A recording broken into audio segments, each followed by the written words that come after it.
Is there a case for space as a tool to produce a culture of innovation in our workplaces? That question drove this book. And here's the spoiler. Yes, but you really need to watch the whole movie. Yes, you can change your company culture, but those who want to fully utilize that tool must make a commitment to the effort. That's because innovation is always disruptive. Some companies are in better condition for that bull ride into innovation than others, but most companies can make the leap. This book shares some surprisingly simple lessons about what these consistently innovative companies do differently, and how you can do it too. It all starts with the from-to formula. Think of it as this progression. 1. Innovation begins with a departure. Regardless of how we feel or what it costs, a changing world demands that we leave the comfort of our current conditions.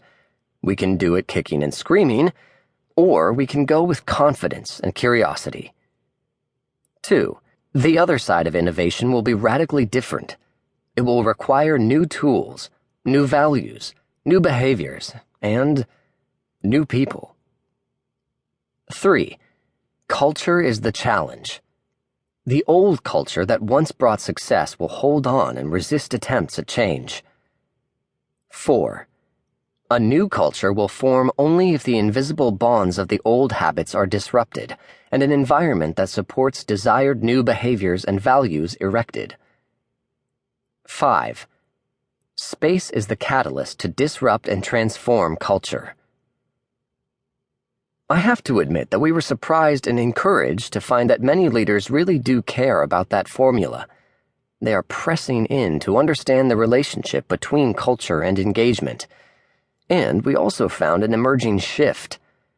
Despite the history of consultants acting on behalf of the owner and filtering them out of the process, a new breed of consultants is emerging. They have embraced design thinking. This approach to design leads to a social and engaging space solution that is exciting and liberating.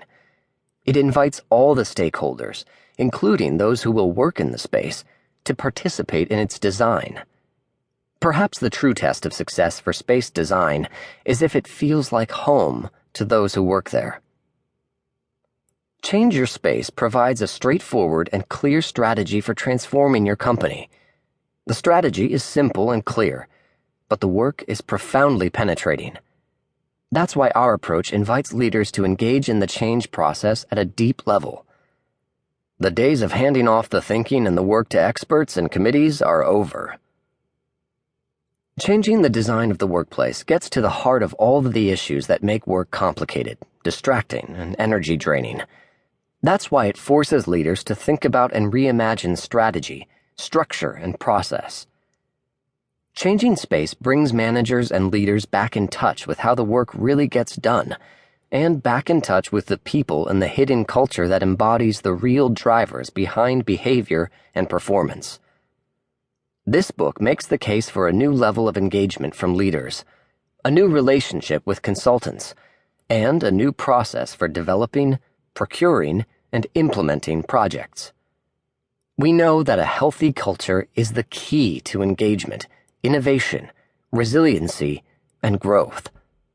I believe readers will find the vital connection between culture and environment.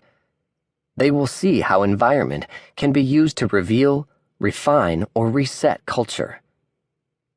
This book will also speak to designers who have a desire to create highly engaged workplaces. I think you will find the tools for launching a new kind of conversation with your associates and clients. Furthermore, this book will bring contractors and manufacturers together. From that, you can share and collaborate with your deep knowledge of what works and what doesn't.